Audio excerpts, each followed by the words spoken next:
नमस्कार।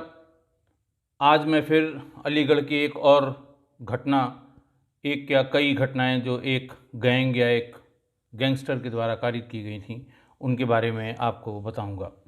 बात अप्रैल 2017 की थी। मैंने आपको बताया था कि मैं 11 सितंबर को अलीगढ़ आ गया था, और ये बात है अप्रैल 2017 की। एक डीसीपी अहमदाबाद कमिश्नरेट के थे, पुलिस कमिश्नरेट के, और उन्होंने फ़ोन करके बताया कि फरवरी 2017 में हमारी कमिश्नरी के थाना डाली लिम्दा अहमदाबाद में कपड़े के एक बड़े गोदाम में लूट हुई है। इसके अलावा दो और यहाँ पर रूरल एरिया में डकैती विद रेप हुआ है, और बड़ी मशक्क़त के बाद 2 महीने बाद हम इस गैंग को लोकेट कर पाए हैं, और एक व्यक्ति जो स्थानीय था उसकी गिरफ़्तारी हुई है। और गिरफ़्तारी में ये पता लगा कि जो इनका मुखिया है, जो इनका लीडर है, जो इनका जो बड़ा नाम है, वो अलीगढ़ का रहने वाला है। मैंने उनसे पूछा, बताइए मैं आपकी क्या मदद करूं? ना तो उन्होंने कहा, मैं अलीगढ़ पूरी टीम भेज रहा हूं, एक इंस्पेक्टर उसका इंचार्ज है, वो मेरी एक चिट्ठी लेके आपके पास जाएगा और वहाँ पर आपको पूरी बात बताएगा। ना मैंने पूछा कि वो अपराधी कौन है, ना उन्होंने बताया। कारण उसका ये होता है कि मान लिया आपने किसी से संपर्क करके किसी अपराधी का नाम बता दिया, तो नेचुरली वो नीचे थाने पर या अपनी किसी यूनिट को उस अपराधी के बारे में पता करने को बताता है, और बात जैसे ही नीचे जाती है, बात लीक हो जाती है और सारी मेहनत बेकार हो जाती है। पहले से सूचना इसीलिए ना तो हम अपेक्षा करते हैं, ना बताने वाला हमको बताता है। ये दोनों तरफ से है, मेरी तरफ से भी और जो हमको सूचना दे रहा है, या जब मैं सूचना दे रहा हूँ तो जिसको सूचना दे रहा हूँ उसकी तरफ से भी यही है। जैसे पुलिस ने अपना सूचना का तंत्र बना रखा है, वैसे ही अपराधियों का भी अपना सूचना का तंत्र है। वो पुलिस के मूवमेंट की सूचना, वो पुलिस के रेड की सूचना, वो पुलिस में किस अपराध में कौन नामित हुआ है, कौन वांटेड है, किसके लिए पुलिस परेशान है, ये सब सूचना भी वो थाने से अलग अलग स्तर से प्राप्त करते हैं। जो मुख्य सोर्स है सूचना का थाने से, जो अपराधी जिन पर रिलाई करते हैं या जिनके लिए अलग अलग तरीके से प्रलोभन देकर या दूसरे तरीक़ों से उनसे ये सूचना प्राप्त करते हैं, वो सामान्य रूप से थाने के मुंशी, दीवान, थानाध्यक्ष का ड्राइवर, थानाध्यक्ष के हमराही और उनके कार खास होते हैं। कार खास उस सिपाही को कहते हैं जो थानाध्यक्ष का सबसे खास होता है। पुलिसिंग का कोई काम नहीं करता, सारे मुतफर्रिक काम वो सिपाही करता है। वो जलन का बड़ा कारण भी होता है, और कभी कभी थाने में जो आपसी विवाद होते हैं उनका भी कारण वही कार खास होता है। ये कार खास कभी एक होता है, कभी दो होता है, कभी और भी 3-4 हो सकते हैं। तो इस तरह से वो सूचना, इसलिए उन्होंने कोई सूचना न उन्होंने नाम बताया, न मैंने उनसे पूछा। 4 दिन बाद उनकी पूरी टीम आ गई। डीसीपी साहब का एक पत्र लेकर उनके इंस्पेक्टर इंचार्ज मेरे समक्ष उपस्थित हुए, और उन्होंने बताया कि साहब, गुजरात में कुछ बड़ी घटनाएं हुई हैं जिनमें हम लोगों ने बड़ी मेहनत करके, बड़ी मशक्क़त के बाद गैंग का लोकल आदमी एक पकड़ लिया। गैंग के ठिकानों का पता लग गया, गैंग के ठिकाने हम लोगों ने नष्ट कर दिए, लेकिन उसका सरगना फरार हो गया। और पता करते करते बामुश्किल तमाम हमें उसका ये पता लगा कि वो अलीगढ़ का रहने वाला है। जिस अपराधी को पुलिस गिरफ़्तार करके साथ लाई थी, उसने भी उन्होंने बताया कि साहब, इसका ये नाम है, हम उसे ले आए हैं और हमारी ढूंढने में मदद की जाए। स्थानीय पुलिस को बताया जाए कि हमारे साथ वो चलें, क्योंकि यहाँ गांव के बारे में, ज्योग्राफी के बारे में और गांव में क्रिमिनल एक्टिविटी की क्या इंटेंसिटी है, उसके बारे में हमें कोई जानकारी नहीं है। जिस गांव का नाम उन्होंने और जो नाम अपराधी का बताया था, वो स्थानीय पुलिस से उसको ढूंढवाया गया, तो उस नाम का कोई अपराधी वहाँ नहीं मिला। फिर ये जिसको ले आए थे गिरफ़्तार करके वहाँ से, उसने ये बताया कि साहब, जो उसका घर है, उसका बैठक इस तरह है, गेट उसका इस तरह है, उसका किचन इस तरफ बना हुआ है, किचन में कहाँ गैस रखी जाती, सारी चीज़ें उसने बताई। बाथरूम के बारे में बताया, आंगन के बारे में बताया, और ये भी बताया कि उसका दरवाज़ा भीतर वाले कमरे का किस रंग से पेंट किया। ये ढेर सारी चीज़ें उसने बताई। लेकिन वो कहा कि साहब चूँकि रात के समय में मैं उसके घर आया था, इसलिए मुझे वहाँ तक पहुँचने में कठिनाई हो सकती है, लेकिन मुख्य मुख्य जो मोड़ हैं या जो बड़े सड़क हैं वहाँ तक मैं आपको ले चलूँगा। ये बात तय हो गई और उसको लेके पूरा दिन वहाँ पर ढूंढा गया।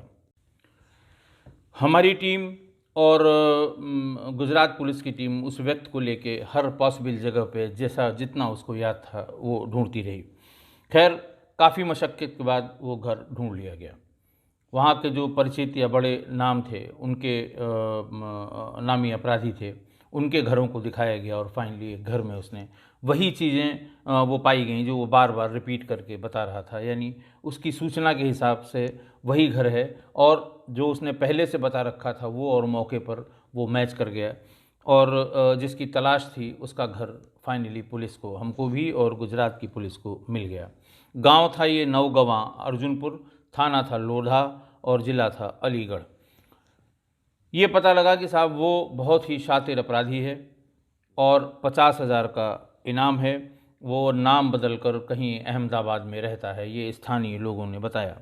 ये भी बताया कि पिछले कई सालों से यहाँ देखा नहीं गया है, हालांकि अगल बगल के जनपदों में उसके आने की सूचना मिलती रहती है।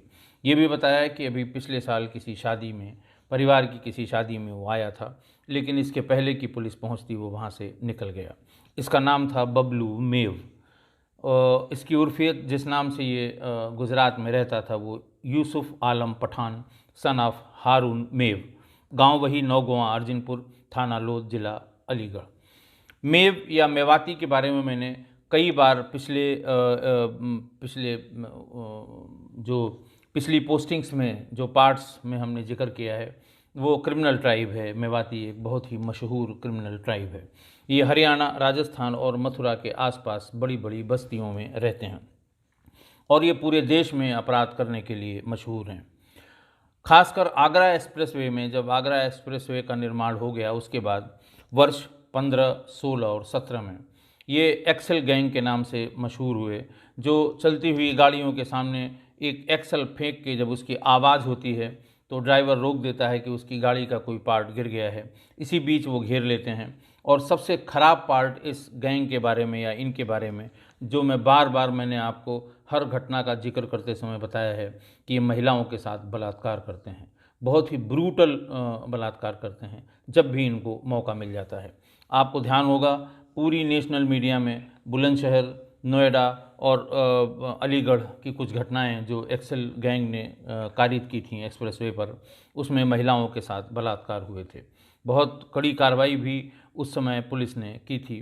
पूरे गैंग क्या, ये जो जहाँ जहाँ ये क्रिमिनल ट्राइब के लोग रहते हैं वहाँ दबिश हुई थी और वहाँ से लोग भाग गए थे। ये इनके द्वारा किए गए इस तरह के अपराध जिसमें महिलाओं के साथ बलात्कार जरूर हुआ है, इसके कारण ये समय समय पर सुर्खियों में रहते हैं। वहाँ पर दिन भर की, बल्कि 3 दिन की तलाश के बाद जब उन्हें जो कुछ भी इन्फॉर्मेशन उनकी रिश्तेदारों के बारे में, उसके बाकी क्रिमिनल हिस्ट्री के बारे में, ये सब इकट्ठा करके जब 4 दिन तक उन्हें कोई यहाँ पर कोई सफलता नहीं मिली तो वो यहाँ से चले गए। जाते समय उनके इंस्पेक्टर इंचार्ज आए और उन्होंने यही कहा कि साहब हमारी मदद ज़रूर की जाए इसमें। यहाँ पर वो मेरी जानकारी के हिसाब से जो मैंने पूछताछ की है, कभी कभार शादी ब्याह में आता है। उनसे भी मैंने कहा बिल्कुल पूरी मदद मिलेगी, अपराधी अपराधी है, अपराध उसने चाहे जहाँ किया हो। उनके जाने के बाद मैंने अपने क्राइम ब्रांच के इंचार्ज को बुलाया। मैंने कहा भाई ये बबलू मेव, यूसुफ आलम पठान जिसका नाम है, इसके बारे में आप लोगों ने कभी नहीं बताया और अब आप ये बता रहे हैं कि ये 50,000 का इनामी भी है और बहुत ही दुर्दांत अपराधी है। तो बस छूटते ही जो आदत होती है, अरे साहब वो तो पिछले 4-5 सालों से यहाँ आया भी नहीं, उसने यहाँ कोई क्राइम भी नहीं किया और शांत है जहाँ कहीं भी है, और यहाँ आने की कोई सूचना जैसे ही मिलती साहब हम लोग कार्रवाई करेंगे, अरेस्ट करेंगे। अपने किस्से कहानी जो पुलिस की टीमें बताया करती हैं उन्होंने बताया। उनको ये समझाया गया कि बात बिल्कुल गलत है। पहले तो आप उसकी पूरी क्रिमिनल हिस्ट्री, आसपास जो भी उसने किया है उसकी पूरी डिटेल, FIR की कॉपी, उसमें और जो अपराधी थे उस अपराध में शामिल उनका क्या हुआ, अगर वो बंद हैं तो उनकी वर्तमान स्थिति, वो जेल में हैं, ज़मानत पे हैं या छूट गए हैं, ये या ट्रायल पर हैं, ये सब चीज़ें इकट्ठा करके ले आइए। खैर 4-5 दिनों के बाद ये पूरी डिटेल इकट्ठा करके ले आए। मैं हमारे एसपी क्राइम, एसपी रूरल, चूँकि लोधा उन्हीं के क्षेत्र में था, एसपी सिटी बल्कि श्रीवास्तव जी, वो और सीओ, संबंधित सीओ जो थे, ये सब लोग बैठ के हम लोगों ने उसके क्राइम को डिस्कस करना शुरू किया। अतुल श्रीवास्तव जो हमारे एसपी सिटी थे, उन्होंने भी अलग से इसके बारे में और इन्फॉर्मेशन इकट्ठा की और फिर ये उसकी हिस्ट्री वहाँ पर डिस्कस करनी शुरू हुई। 19 जून 2005 को एटा में एक राकेश नाम का और इसका साथी भी था, बड़ा बदमाश भी था, उसकी इसने हत्या कर दी। उसी के गांव में हत्या कर दी, शव लेके भाग गया। गांव के बहुत बाहर जाकर बाकायदे उसको खोदा ज़मीन को और उसमें गाड़ दिया। बहुत दिनों तक राकेश और राकेश के शव का कोई पता नहीं लगा। बहुत दिन बाद इस हत्या का राज खुला और फिर ये लाश उसकी खोद के निकाली गई। उसी केस में यूसुफ यानी बबलू मेव वांटेड हुआ। 12 जुलाई 2005 को लोधा में ही एक तांगे वाले को, जो एक तांगे तो वो होते हैं जो सवारी को ढोते हैं और एक तांगे वो होते हैं जो माल ढोने का काम करते हैं गांव का, छोटे से बाज़ार से और किसान के पास, और किसान के पास से छोटे से बाज़ार में। इनको गोली मार के इसकी हत्या कर दी तांगे वाले की, और इससे जो भी रकम इसके पास थी वो लूट ली। फिर 30 दिसंबर 2005 को यूसुफ पठान अपने गैंग के मेंबर्स के साथ लोधा के ही एक गांव में घुस गया और वहां पर उसने 3 लोगों की गोली मारकर हत्या कर दी, जिनमें 2 महिलाएं भी थीं। गांव के एक बुजुर्ग को वहां से वो उठाकर ले गया और जवां के पास एक नहर में उसकी हत्या करके नहर में फेंक दिया। 11 दिसंबर 2011 को थाना लोधा में ही प्रेमपाल सिंह के घर में घुस गया, अपने गैंग मेंबर्स के साथ प्रेमपाल सिंह की हत्या कर दी और पूरा घर लूट लिया। 4 जनवरी 2013 को सबसे विभत्स कार्य किया इस पूरे गैंग ने, जिसका लीडर बबलू मेव या यूसुफ आलम पठान, जिसको बाद में कागज़ में जाना जाने लगा। उसने सासनी गेट में 8 लोगों के साथ एक घर में डकैती डाली। बड़ा घर था, काफ़ी वहाँ लूटपाट हुई और संभ्रांत लोगों का घर था। घर में एक गर्भवती महिला थी। सारे गैंग मेंबर्स ने उस गर्भवती महिला के साथ बलात्कार किया। पूरी सनसनी फैल गई इस घटना को लेकर। लेकिन आप जानते हैं कि महिलाएं या जिसके घर की बच्चियां होती हैं, जिसके घर की महिलाएं होती हैं, फिर वो कोशिश ये करते हैं कि बात लोगों को न पता लगे, ज़्यादा उसमें बदनामी होगी, इस तरह की बात सोच के खैर मुकदमा रेप का भी लिखा गया था। लेकिन फिर बाद में जैसे तैसे ये बात समाप्त हो गई या बात छिप गई। फरवरी 2013 में मथुरा के फरह में एक रोड पर रात में करीब 11:30 बजे आसपास के जो पेड़ हैं उनकी बड़ी बड़ी टहनियाँ काट के रोड को ब्लॉक कर दिया गया। वहाँ पर जितनी भी गाड़ियाँ आती गईं उनको रोकते गए और उसमें राहगीरों को लूटते गए। उसमें जो सबसे बड़ी बात हुई थी वो ये हुई थी कि करीब 12 यात्री गाड़ियाँ, कुछ प्राइवेट भी थीं और एक आध सरकारी भी थीं, उनको रोका गया। उस समय गैंग में करीबन 14 लोग थे जिन्होंने ये राहजनी की ये घटना, रोड होल्डअप जिसे टेक्निकल टर्म में पुलिस में कहा जाता है, ये घटना कारित की थी।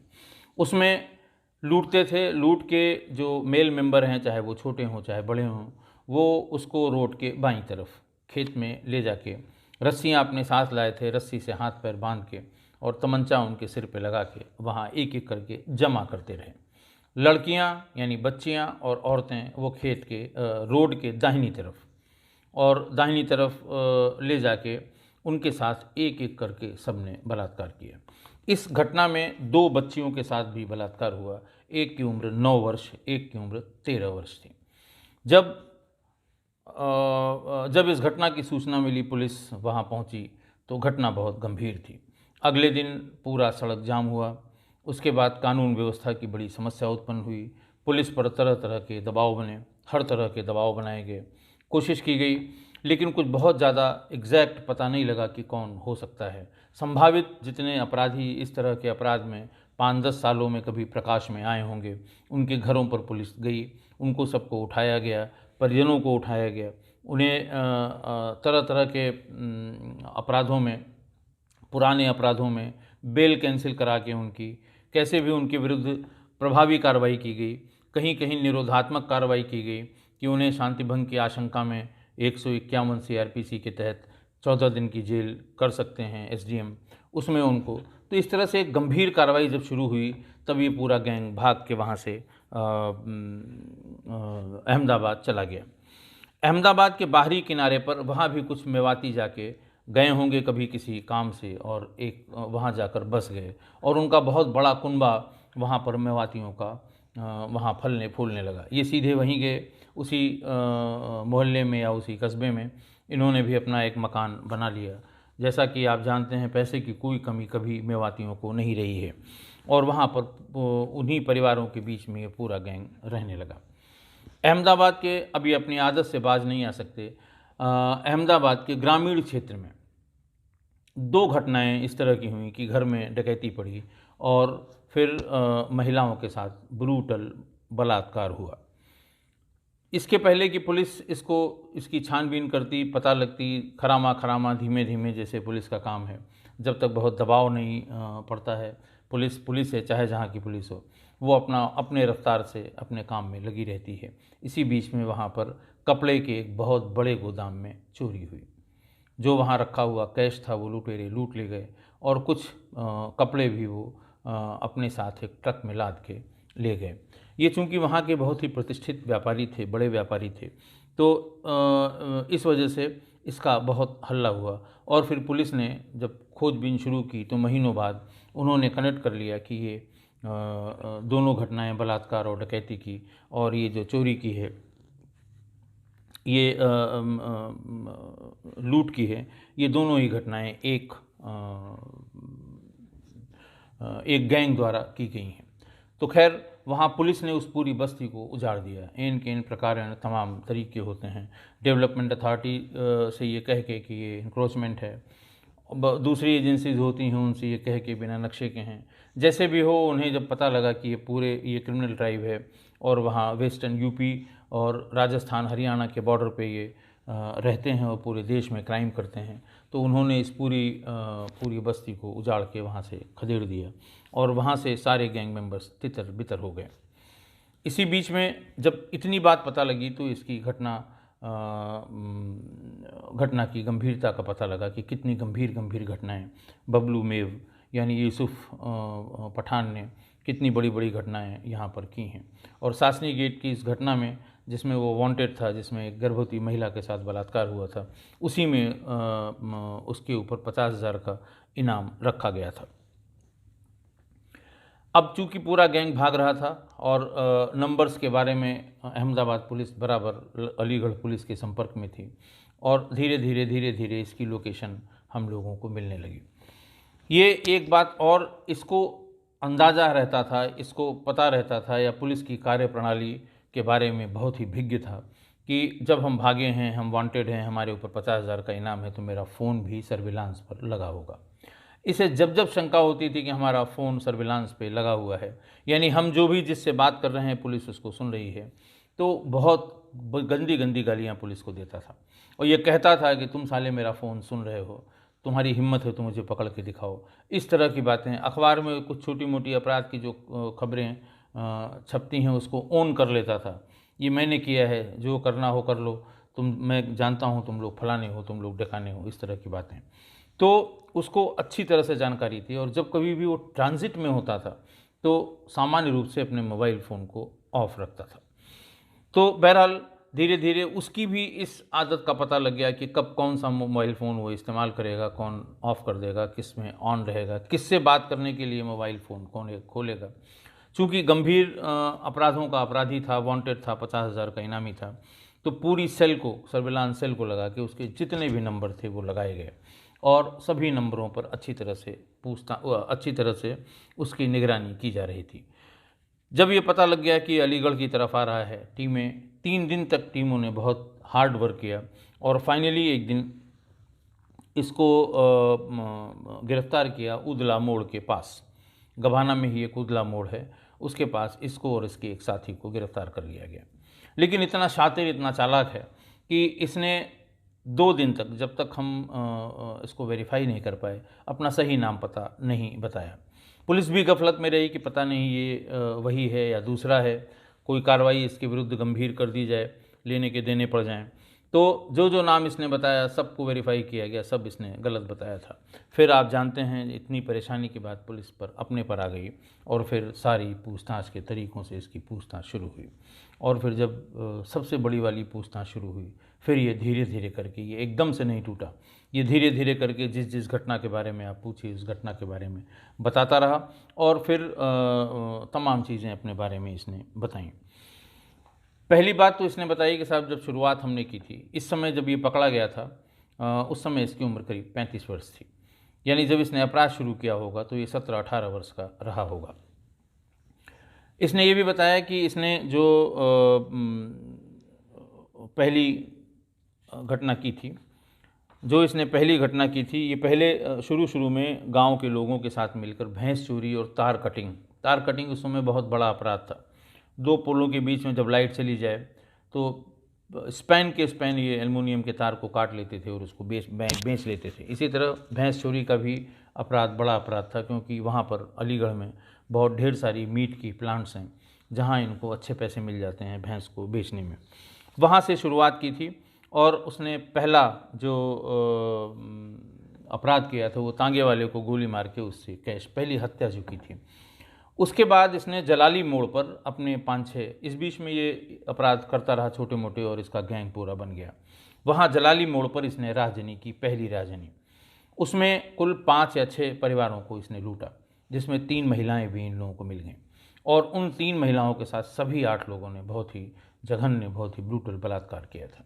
इसका ये कहना था कि वो तब से और आज तक फिर कोई घटना ऐसी नहीं हुई होगी जिसमें हमारे गैंग के मेंबर्स ने बलात्कार न किया हो, बल्कि हम रैकी करते समय ये इंश्योर कर लेते हैं कि हमारा जो टारगेट जहां हमें लूट-पाट करनी है वहां लड़कियां या महिलाएं हैं कि नहीं हैं।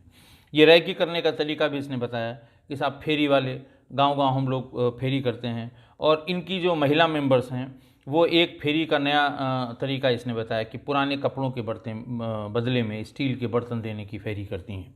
जगह जगह जाती हैं और फिर वो सौदेबाजी करती हैं। पुरानी साड़ी मान लिया एक आई, उसमें 4 स्टील के गिलास के लिए इसने कमिट किया। महिला कहती नहीं मुझे 6 दे दीजिए, साथ में 2 कटोरी भी दे दीजिए। इस बहाने ये घंटे 2 घंटे उस दरवाजे पर रहती हैं, अच्छी जान पहचान बना लेती हैं। और महिलाएं जो इस तरह के बदलने का काम करती हैं पुराने कपड़ों से बर्तन को, वो कभी कभी अपना फ़ोन नंबर भी इनको दे देती हैं।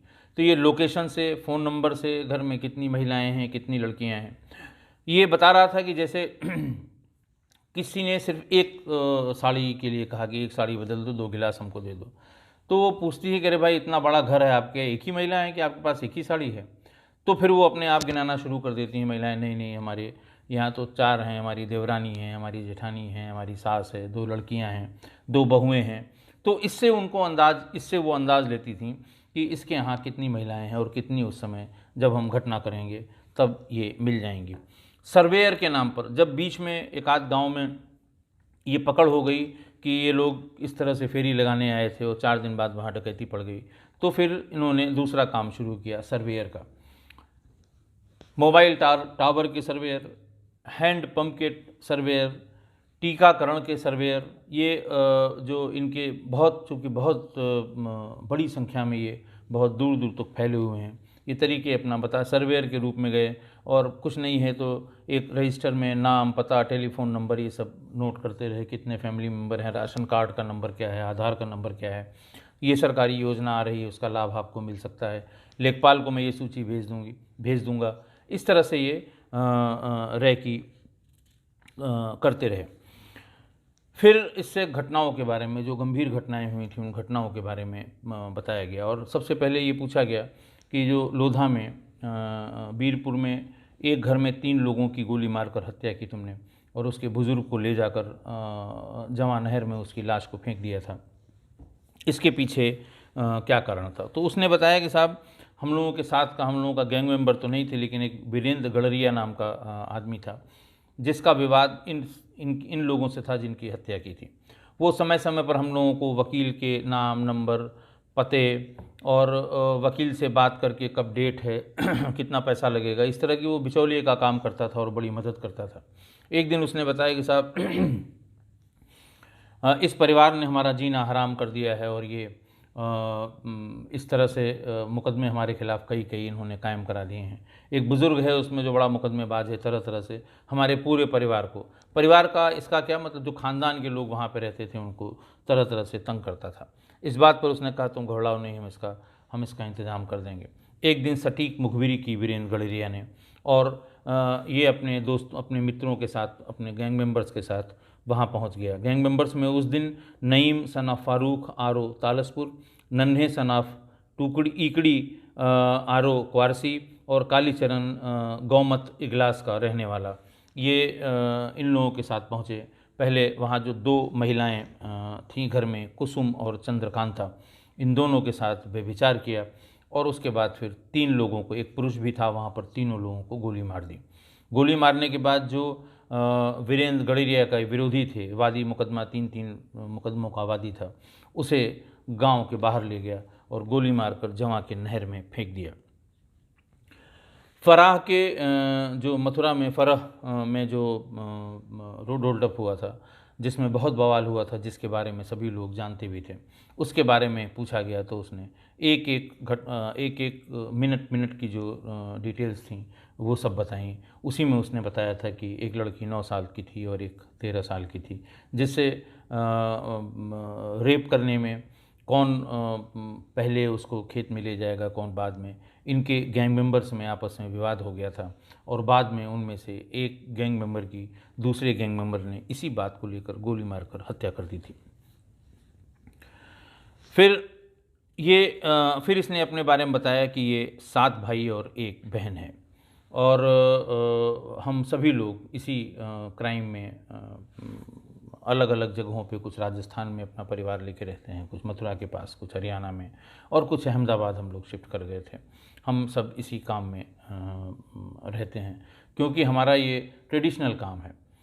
बार बार ये पूछा गया उससे कि आखिर लूट मार तुम करते हो, डकैती करते हो, डकैती करके अपना काम करके चले जाओ, आखिर क्यों महिलाओं के साथ ऐसा है? तो बोले साहब ये हमारे यहाँ ट्रेडिशन चला आ रहा है।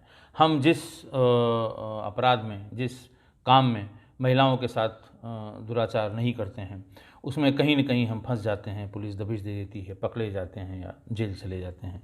इस तरह की बात उसने अपने बारे में बताई।